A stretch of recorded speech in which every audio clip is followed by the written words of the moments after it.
Hey everybody, this is Vince Miller. Thank you so much for joining me for another devotional. Today we are in 1 Timothy chapter 5. I'm reading verses 15 through 17. Here's what Paul says. He says, "Let the elders who rule well be considered worthy of double honor." So twice the honor, especially those who labor in preaching and teaching. So those who teach the scripture. For the scripture says, "You shall not muzzle an ox when it treads out the grain," and, quote, "the laborer deserves his wages," end quote. So in Jewish culture, the firstborn son would receive a double portion of their father's inheritance at his death.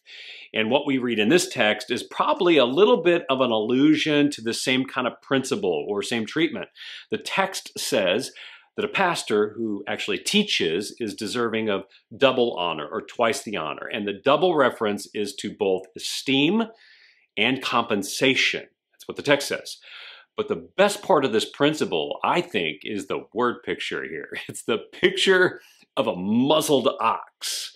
And why is this image important? Well, because in Deuteronomy 25, verse 4, God established a law for how farmers leveraged animals for their advantage. He understood that people are so selfish that they would abuse even the rights of animals by working them to death for their own personal benefit, for their gain.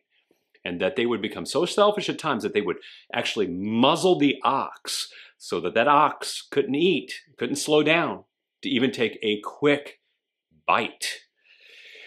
And you need to know this. It's important. There are many pastors out there today who feel just this way. I know it because they share it confidentially with me. They feel overworked and undercompensated. They feel at times like muzzled oxen being commanded to just put their heads down, keep their mouth shut, and work harder. And it's actually quite an image here that Paul paints. And if you don't think it's true, I want you just to think about it for a few seconds. Take a personal assessment right now in your mind. Recall how many critical statements you've made about your teaching pastor over the past year, and then weigh this against how many times you have told them how much you appreciate all the hard work they do. I bet the scales weigh heavily in one direction rather than the other. So do me a favor today. Tell your pastor thank you. Just a little note or a text is enough to suffice. Let's bombard them with the honor they deserve.